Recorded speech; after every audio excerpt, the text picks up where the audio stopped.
Qué privilegio poder estar aquí con cada uno de ustedes.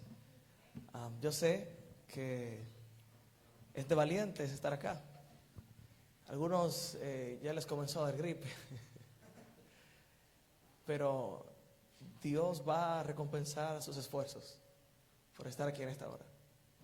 Saben, hay un texto interesante, creo que el equipo lo ha colocado en pantalla, que hemos estado viendo durante toda la semana. Juan 3:16. Y si ustedes se lo saben, por favor, ayúdenme, acompáñenme a leerlo. ¿Qué dice la Escritura? Amó Dios al mundo, que dio a su único Hijo, para que todo aquel que en Él crea no se pierda.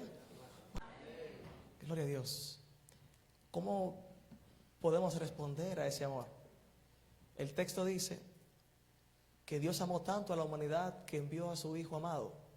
Pero hay una condición, es decir, Dios nos ama, nos da el privilegio, incluso si deseamos, de rechazar su amor, pero dice que solo será efectivo la salvación en la vida de aquel que cree. ¿Qué necesita el ser humano? Creer. Y en una sociedad como la que vivimos hoy en día, se ha de esperar que con tanta población, con tantas personas en el mundo, el ser humano no deba sentirse solo. Es lo lógico, lo que se supone que, ¿verdad?, que deberíamos sentirnos seguros, acompañados, pero no es así. En pleno siglo XXI hay personas que todavía se sienten solas. Probablemente estoy hablando para alguien que hoy perdió el empleo y piensa que eso no le importa a nadie. A Dios sí le importa. Probablemente estoy hablando para alguien que quizás se ha visto afectada su salud durante estas últimas semanas, no tienen los medios o recursos para costearse eso. Hoy quiero decirte que a Dios le importas, a Dios sí le importas. Estoy hablando para alguien también que de alguna manera en su vida, aunque está rodeado de muchas personas, se ha sentido solo o sola.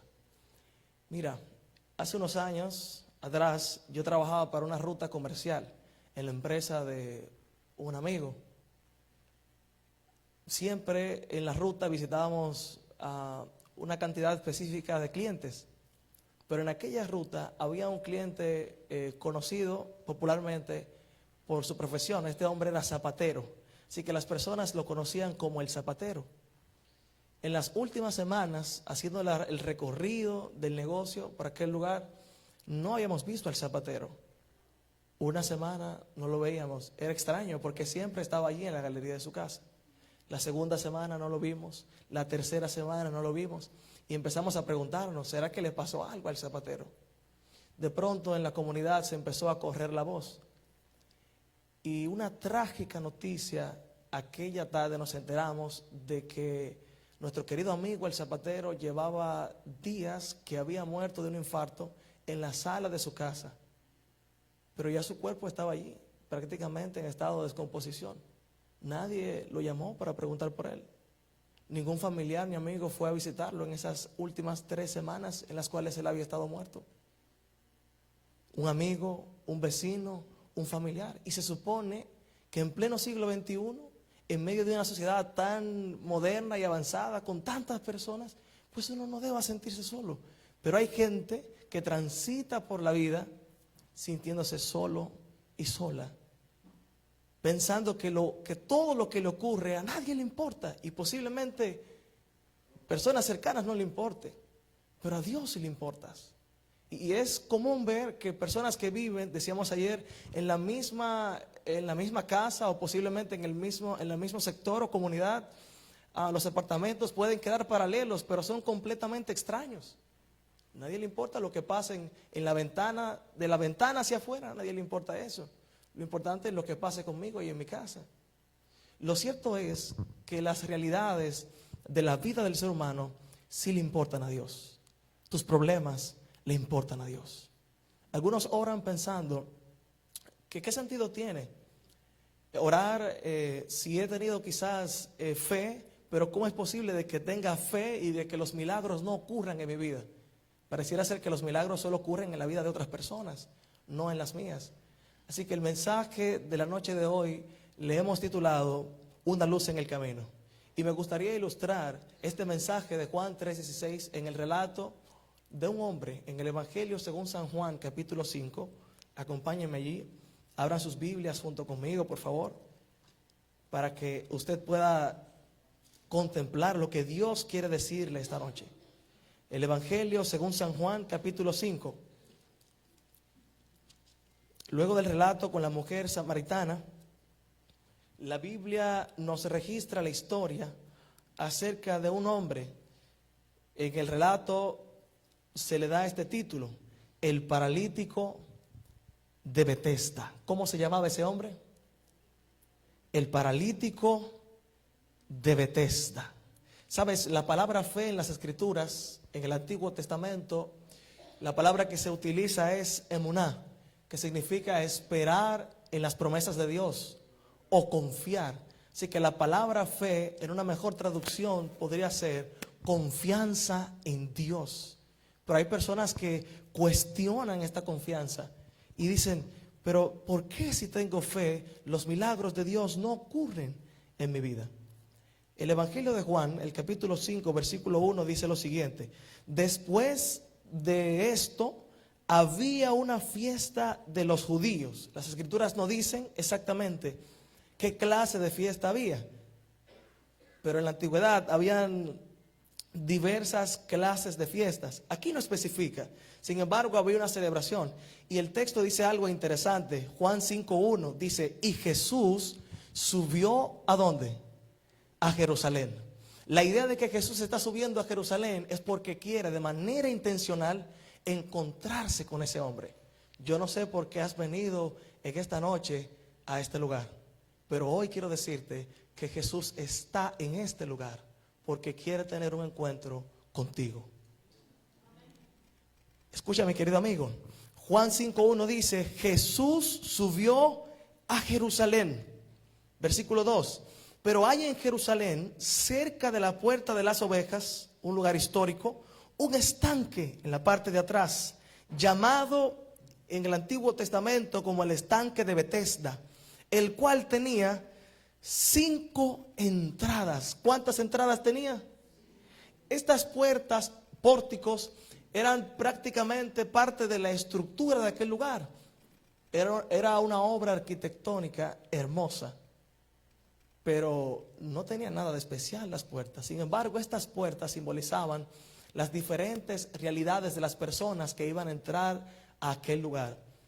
Acompáñenme en el versículo 3, dice el texto: en estos yacía una multitud de personas enfermas. Todas estas personas que estaban en aquel lugar tenían una condición. Lo interesante es que las Escrituras nos muestran aquí que la palabra, el nombre del lugar, Betesda, traducido al español, es casa de misericordia. Aquel lugar era un lugar especial, popular. La fama que había era que bajo el movimiento de las aguas había un toque especial sanador en la vida de las personas. En pleno siglo XXI no contamos con el estanque de Betesda, pero sí con la iglesia Mensajeros del Rey, donde el Espíritu de Dios hace que vidas sean transformadas. Dice la Escritura allí algo interesante, que todos estos enfermos de alguna manera, ¿por dónde entraban? Por una de las 5 ¿qué? Puertas de aquel lugar. Y posiblemente uno de los enfermos entró por la puerta de la duda, pensando que tanto tiempo llevaba con su condición. ¿Sería posible que yo reciba el toque en la noche de hoy? ¿Será posible que mi vida sea restaurada? Los enfermos, especialmente los paralíticos, aquellos discapacitados, según las evidencias bíblicas, eran llevados a los lugares por algunas personas que eran movidas a misericordia. Posiblemente alguien está aquí en este lugar porque un amigo le dio una invitación, porque alguien insistió con un mensaje en WhatsApp, porque alguien le dijo, esta es la semana donde tú puedes entregar tu vida a Cristo a través del bautismo. Tú puedes tener un encuentro con Jesús también. Dice la Escritura allí en el texto, el Evangelio según San Juan capítulo 5, cada uno de los enfermos entraba por la puerta de la duda. ¿Es posible que Dios haga un milagro en mi vida? pensaban algunos. Quizás la puerta de la desesperación. Personas que estaban allí estaban esperando la última hora de vida, el último aliento para suspirar y morir. Si debían estar en algún lugar, debían estar donde había una probabilidad de que algo ocurriera. Y eso era el estanque. Y aquellas personas cruzaban una de las puertas del lugar. Probablemente era la puerta de la desesperación por las condiciones que tenían. Probablemente una de esas personas atravesaba la puerta del miedo. ¿Qué pasará conmigo? ¿Qué hay después de la muerte? ¿Voy a morir? ¿Será este mi final? Muchos enfermos se agolpaban en aquel lugar, dice la Escritura. Pero alguien cruzó la puerta del estanque, pero no la puerta de la duda, no la puerta del miedo, no la puerta de la desesperación. Ese día alguien cruzó la puerta de la esperanza, porque tenía la convicción de que algo podía ocurrir. Y yo estoy hablando para alguien que ha venido en este lugar, en esta hora, porque quiere que Dios restaure su vida. Y tiene la certeza de que Cristo puede hacer un milagro en su vida y en la vida de su familia. Estoy invitando a que entres a la iglesia. No sé por cuál puerta entraste, pero espero que hayas podido entrar por la puerta de la esperanza en esta hora. La palabra de Dios nos dice que estas personas tenían ciertas características. Continúa diciendo el versículo 3. Ayúdenme, por favor. Estos hombres eran ¿cómo? Ciegos. ¿Qué cosa? Cojos. ¿Qué más? Paralíticos, dice la Escritura. Y usted dirá, pastor, pero ¿qué tiene que ver la condición de esas personas con mi vida en la actualidad? Ciegos. El ciego, dice la Escritura en este relato. Hoy día hay muchas personas que son ciegos espirituales, porque no pueden ver más allá de la realidad que tienen delante de sus narices, porque piensan que tener un encuentro con Jesús es algo que se puede postergar. No necesariamente hay prisa, ignoran que tienen un alma que salvar, piensan que tienen el tiempo en sus manos. Mañana, pastor, el año que viene, quizás el próximo, tal vez será. El tiempo de la vida del ser humano no está en la disponibilidad de nuestros planes. La vida es incierta. Dice la Escritura, es un soplo. Hoy es, pero mañana no puede estar. Hoy algunas personas iban al cementerio a darle la despedida a un antiguo miembro de esta iglesia. Hoy quiero decirte, la vida es pasajera. Y lo más sabio que tú puedes hacer en esta noche es permitir que el amor de Cristo abra tus ojos. La salvación es algo que se obtiene en este lugar a través de la fe en alguien, y es Cristo Jesús. Estoy hablando para personas que han sido cegadas por las riquezas. Piensan que el éxito de la vida consiste en alcanzar logros. Estás cegado, mi amigo, mi amiga, porque nada de eso te va a servir para la otra vida. Hoy yo te invito a que puedas abrir los ojos a través del amor de Cristo. La Biblia dice que habían personas en aquel lugar que eran cojos. Pero hoy día, si alguien fuese cojo, precisaría de la ayuda de ¿qué? Ayúdenme. ¿De la ayuda de qué? De un bastón. Así que las personas en aquel lugar posiblemente usaban muletillas para, en medio de su debilidad, poder trasladarse al lugar. Pero para nuestros días estamos hablando de personas que son cojos espirituales. Alguna vez en su infancia dieron el paso de entregar su vida a Cristo, pero eso no les funcionó porque tomaron malas decisiones en sus vidas. Y se han pasado toda la vida con una mano quizás en el cielo y con otra en el mundo. Y son cojos, intentan caminar, intentan avanzar, pero van de un lado a otro por la vida sin sentido, pensando en lo que pudiera hacer si hubieran aceptado plenamente a Jesús en su vida. Aquellos cojos precisan de un bastón. Posiblemente estoy hablando para alguien que necesite apoyarse o que ha estado apoyándose en el bastón de la influencia de un amigo.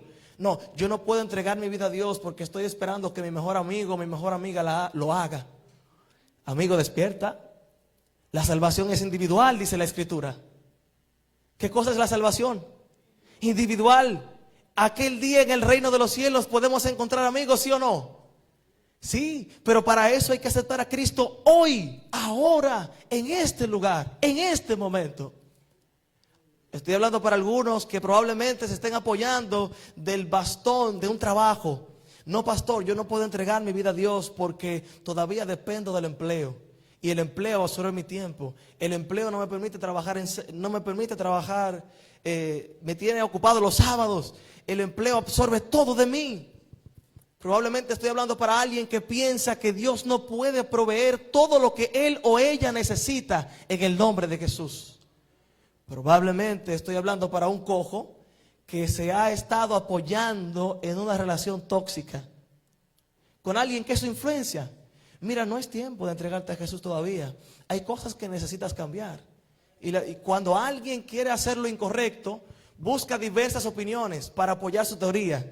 Y dice, cierto, todavía no hay tiempo pero 5 personas le dijeron, entrégate a Jesús. Pero no, ese dijo que no, ya toma esa opinión allí y dice, no, mi amigo me aconsejó y dijo que no se puede. Te voy a decir algo, suelta ese bastón en el nombre de Jesús, porque puedes perderte y puedes perder la vida eterna que Cristo te ofrece. La Escritura dice que en aquel lugar también habían paralíticos, pero hoy día, en pleno siglo XXI, hay toda clase de paralíticos. Están los paralíticos financieros, aquellos que tienen la tarjeta de crédito en un sobregiro, que aunque intenten quizás salir de las deudas financieras, no pueden, están viviendo ahogados hasta aquí y no tienen la capacidad, la solvencia financiera de saldar sus tarjetas de crédito. Sus vidas tienen un gran estatus, pero están plenamente endeudadas. Probablemente estoy hablando para alguien que es un paralítico emocional, ha sido herido o herida por alguien. Alguien le hizo daño en alguna etapa de su vida, lo maltrató, lo humilló, lo hirió, fue violado o violada. Algo le ocurrió que llenó su corazón de odio y resentimiento y ha vivido toda su vida siendo incapaz de perdonar, de amar a otros. Y ahora anda por la vida manchando la vida de los demás con su sufrimiento, con su dolor, derramando su odio encima de otros. Estoy hablando para alguien que probablemente un hermano de la iglesia lo hirió. Yo conocí a una señora hace unos días antes de venir acá, en una farmacia, estaba comprando unos medicamentos para mi hijo menor. Y mientras esperaba el turno para comprar los fármacos, tarareaba un himno de la iglesia. Y la señora me escuchó y me dijo, ¿usted es adventista? Le dije, sí. ¿Pero por qué adventista? Le dije. Me dice, no, por el tipo de himno que canta. Me dijo, yo era adventista. Es una frase muy común que he escuchado frecuentemente. ¿Yo era qué cosa? Y yo le dije algo a la señora que quiero que se quede en tu mente. No hay ex hijos de Dios. ¿Qué cosa no hay? Ex hijos de Dios. Tú puedes irte lejos y haber olvidado la religión, pero para Dios tú sigues siendo su hijo, su hija amada. Dios te ama. Aquella señora me dijo, mire pastor, yo era de la iglesia pero me salí porque unos hermanos que tenían más tiempo en la iglesia tuvimos un conflicto legal, me llevaron ante la justicia, ganaron el caso, dice, pero perdieron a unos amigos, dice, porque yo y mi esposo jamás volveremos a esa iglesia. Escuche bien, pero me dijo orgullosa, pero yo guardo el sábado, me dijo, y hago otras cosas, solo que no voy a la iglesia. Le dije, ¿y no será que Dios está más interesado en que aprendamos a perdonar que a guardar el sábado? ¿No será eso? Pero le dije a la señora algo que el Espíritu Santo ha puesto en mi mente que te lo diga ahora. Si algún hermano de la iglesia, algún líder, algún dirigente, algún pastor, alguien te hirió, te presionó, te maltrató, te avergonzó en algún momento de tu vida, perdona a la iglesia. Eso no es Dios, no representa a Dios, ni el amor que Él siente por ti. Eso no define la iglesia, ni los hermanos que están en ella. ¿Tuviste un conflicto? Sí, es real. Pasó, no estoy diciendo que no pasó. Lo que estoy diciendo es que el impasse con esa persona no define el amor que Dios siente por ti. y no define la calidad de las personas que hoy día están en la iglesia. Perdón en nombre de aquellos que te hirieron, pero que eso no sea un impedimento, una parálisis para tú entregar tu vida esta noche a través de las aguas del bautismo y tener un encuentro con Jesús. Que no sea una excusa. Existen muchas clases de paralíticos según las Escrituras. Están aquellos paralíticos espirituales que acarician pecados ocultos en sus vidas. Pueden vivir una vida modesta, decente, a la vista de los demás, pero eres esclavo del alcohol, eres esclavo de las drogas, eres esclavo del orgullo, de la avaricia, del egoísmo, del rencor. Eres esclavo de cosas que quizás no sabes qué tan atado estás porque no has intentado dejarlas. Pero cuando intentas dejarlas, te das cuenta de la influencia que tienen en ti. No puedes, por más que quieras hablar bien, no puedes. Tener un buen carácter, no puedes. Hacer las cosas bien, no puedes. Porque no funciona así. No se trata de lo que tú puedes hacer, sino de lo que Dios está dispuesto a hacer esta noche, si tú se lo permites en tu vida. Yo estoy hablando para algunos paralíticos que por más que han deseado regresar al amor de Dios, no han encontrado el camino, no pueden avanzar. Este hombre, dice la Escritura, no era conocido por su nombre y su apellido. Quizás pudo haberse llamado, hay alguien que se llame Jacobo aquí. Jacobo, no hay ningún Jacobo, gloria a Dios. Este hombre pudo haberse llamado Jacobo Escobar, pero oiga cómo la Biblia lo describe. El paralítico de Betesda, el paralítico de la casa de misericordia. La Biblia llama al ser humano por su condición. Escuche bien. Y su apellido es probablemente su esperanza. Oiga lo que dice el texto. Juan capítulo 5, versículo 4. Se pensaba, dice la Escritura en el relato de Juan, que un ángel descendía. Pero según los estudiosos, esta porción de las Escrituras no se encuentra en los pasajes más antiguos. No se sabe a ciencia cierta si era que un ángel descendía o no. Ahora, algo ocurría en las aguas y eso era seguro. De modo que una multitud inmensa de personas iba a aquel lugar porque querían experimentar, ¿qué cosa? Un milagro. Oiga lo que dice la Escritura. Versículo 5. Y había allí un hombre que hacía 38 años que estaba enfermo. 38 años, ¿te suena poco? Es una vida entera. 38 años sin la oportunidad de saber qué se siente, poder volver a levantarte del suelo. 38 años viviendo bajo la mirada de los demás, asomándose para ver a otros cuando le hablaban. 38 años sin la posibilidad de ser alguien en la sociedad. Ser paralítico en la antigüedad no era como nuestros días. Hoy tienen ciertos privilegios las personas que tienen discapacidades, pero en la antigüedad era como un paralítico espiritual del siglo XXI. Aunque había una multitud de personas, a nadie le importaba, porque pasaba desapercibido o desapercibida. Era alguien más y punto. Algún enfermo que el clima, el tiempo, las circunstancias se encargarían de quitar su cuerpo en el camino de la vida. Tristemente eso dice la Escritura. Pero escuche bien, dice el texto, en aquel lugar había un hombre que llevaba 38 años padeciendo esa enfermedad. Quizás el tiempo suficiente como para perder la esperanza de un cambio. Este hombre, 38 años siendo paralítico, yo no sé qué tiempo tienes luchando con esa situación en tu vida espiritual. Probablemente más de 38 años, probablemente menos. Probablemente pienses que ya el tiempo de ver un milagro en tu vida pasó. Probablemente pienses eso. Ese hombre pudo haberse acostumbrado a vivir en la miseria y en el suelo. Pero dice la Escritura que delante de este hombre, que era un don nadie para el mundo, Juan 5:6 dice que cuando Jesús lo vio, gloria a Dios, supo que llevaba mucho tiempo así. Yo quiero que tú sepas que Jesús te ve. Eso quiero que sepas en esta noche. Yo quiero que tú sepas que lo que puede ser insignificante para el mundo entero no pasa desapercibido a la vista de Dios. Dice la Escritura que una hoja de un árbol no cae sin que Dios no tenga conocimiento de ella. Los problemas que pasan detrás de la puerta de tu hogar, Dios los ve. Los conflictos que pasan en tu matrimonio, Dios los ve. Las debilidades que te atan, las cadenas que te atan para entregar tu vida a Dios, Dios las ve. En la persona de Jesús, Dios estaba viendo al ser humano caído en la miseria, dice, en la parálisis que estaba, dice el texto. Entonces, Jesús, viendo que este hombre llevaba tanto tiempo así, le hizo una pregunta interesante. Jesús le dijo, ¿qué le dijo Jesús? San Juan capítulo 5 versículo 6. ¿Qué le dijo Jesús?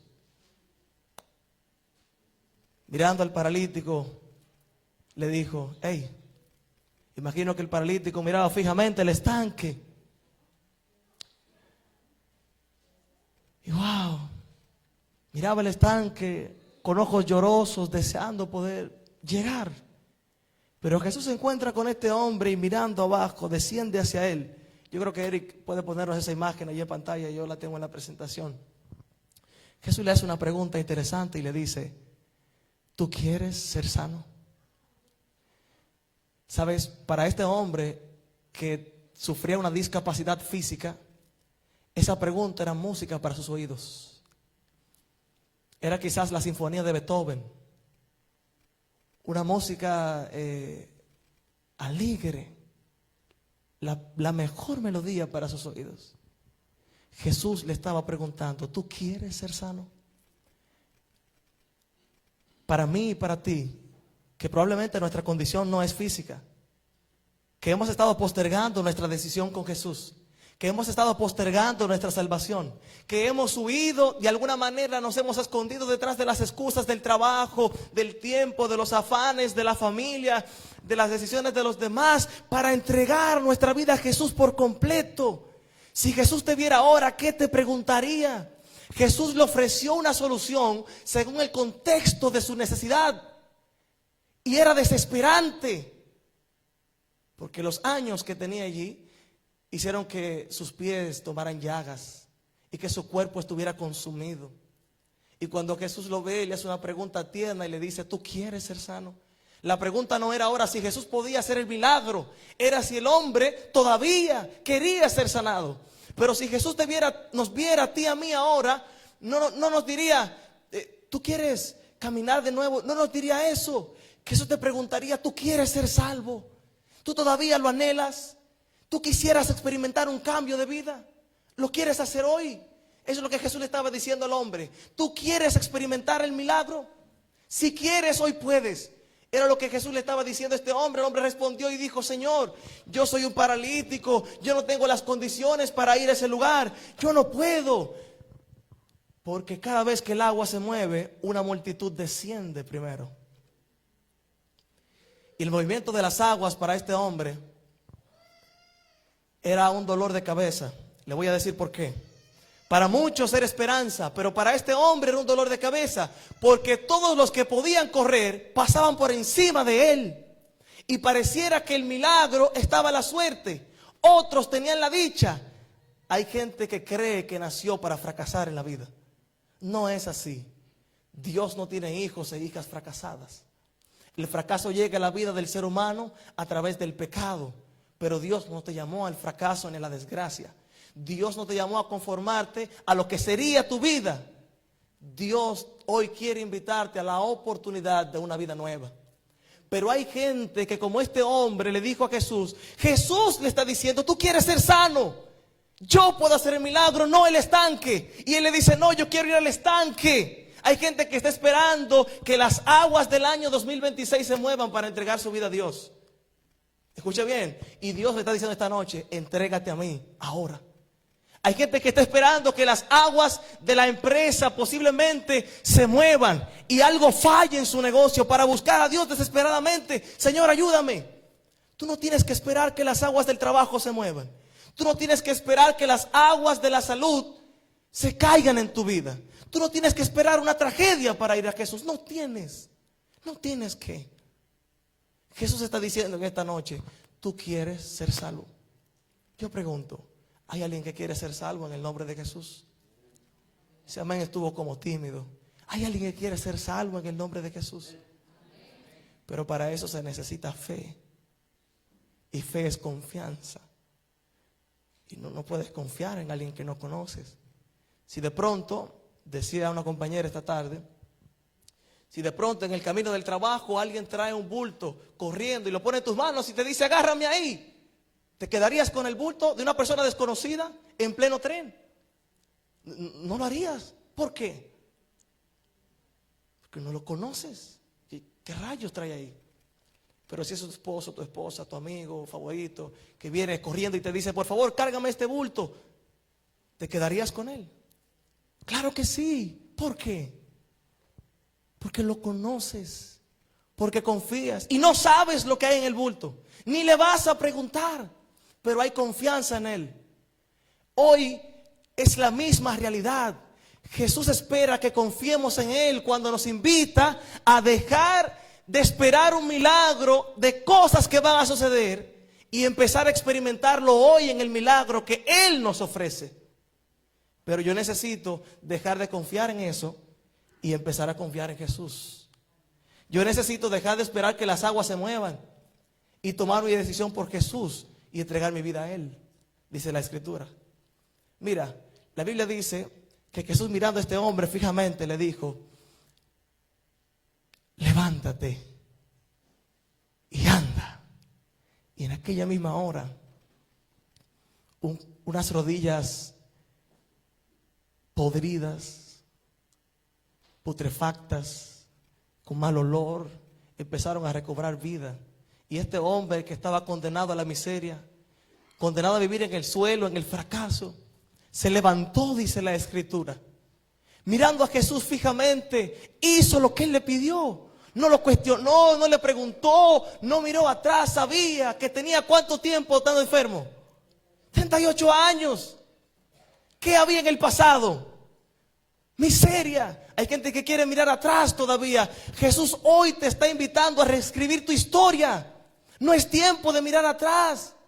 No, pastor, lo que pasa es que hay cosas que yo tengo que cambiar. No, Jesús tiene un milagro aquí. Sí, pastor, lo que pasa es que lo único bueno del pasado, permítame decirles, es que ya pasó. Lo único bueno del pasado es que ya pasó. Hoy Jesús quiere reescribir tu historia. Y este hombre, dice la Escritura, por primera vez en su vida caminó, volvió a levantarse. Jesús le dijo: levántate, toma tu lecho y anda. La idea de tomar el lecho significaba que este hombre iba a recordar toda su vida de la miseria que Jesús lo rescató y la vida nueva que ahora le estaba entregando. Y cada día que caminara, dice, que cargara el lecho en sus manos, iba a recordar que tenía un pasado. Pero eso lo que pasado, porque Jesús que le dio una vida como nueva, para la honra y gloria de su nombre. Eso hace Jesús en la vida de las personas. Yo conocí una hispana que vivía en uno de los housing de aquí, de Estados Unidos, en una de las casas del gobierno. Aquella señora había sido diagnosticada con cáncer de seno, en una etapa muy avanzada ya. El cáncer había hecho metástasis. La esposa de su hijo también tenía comienzos de indicios de cáncer de mama.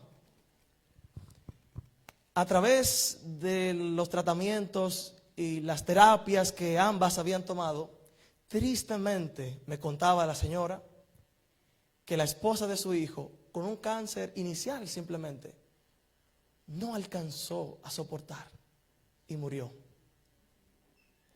Ella me contaba que entre lágrimas le pedía a unos santos que tenía en el altar de su casa, en la habitación: San Miguel, San Tomás, Santa Marta, la Virgencita de esto, de aquello. Y me mostró todo el altar que tenía en su casa. Me decía: pastor, yo tengo tantos años orándole a mis santos para que hagan un milagro en mi vida, pero todavía no ha ocurrido nada. Le dije: ¿y usted le ha orado a Dios? Me dijo: es que desde niña aprendí que uno le tiene que orar a los santos y a la Virgen, porque allí es que ocurre el milagro. Le dije: pero usted ha conocido el Dios verdadero, al Dios que dice las Escrituras, al Dios que presenta en la Biblia, al Dios que transforma vidas. Él no necesita de un intermediario. Él no necesita de un intercesor. Dios es Dios. Dice la Escritura en 1 de Timoteo, porque no existe un mediador entre Dios y los hombres, solamente Jesucristo hombre. No hay otro nombre debajo del cielo a través del cual podamos ser salvos, solamente a través del nombre de Cristo Jesús. Y luego de estudiar la fe de Jesús con aquella mujer, creo que eran las 3 lecciones, me parece, las 4 lecciones. Saltamos a la lección del Dios verdadero, de los ídolos y demás. Semanas después me dijo: pastor, tengo que decirle algo. Han salido un nuevo diagnóstico, unas nuevas analíticas en la clínica. Le digo: bueno, ¿qué será, hermano? Le dije que espero verlo en persona para contarle. Y aquella mujer me contó cómo Dios, el Dios que las Escrituras presentan, le había devuelto la salud por completo. Como Dios le había curado del cáncer. Como Dios había hecho un milagro en su vida. Me dijo: pastor, 38 años no. Pastor, 20 años me parece, luchando con la enfermedad. Me dijo: hoy voy a tomar todos los santos que están aquí. ¿Sabe qué? Y lo voy a botar a la basura, me dijo. A partir de hoy quiero entregarle mi vida a Dios. Y en una de nuestras iglesias hispanas de la comunidad de Denver, en este verano, yo tuve la oportunidad y el privilegio de ver entregar su vida en las aguas del bautismo. El Jesús que sanó al paralítico es el mismo Jesús que puede sanarte del cáncer.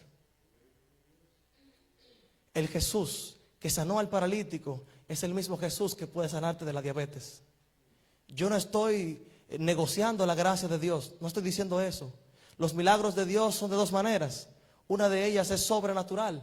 Él lo hace como Él quiere, cuando Él quiere y de la manera en la que Él quiere. No porque alguien oró, sino porque le place en su voluntad divina. Esos son milagros sobrenaturales. Y todavía Dios hace milagros hoy en la vida de aquellos que confían en sus promesas.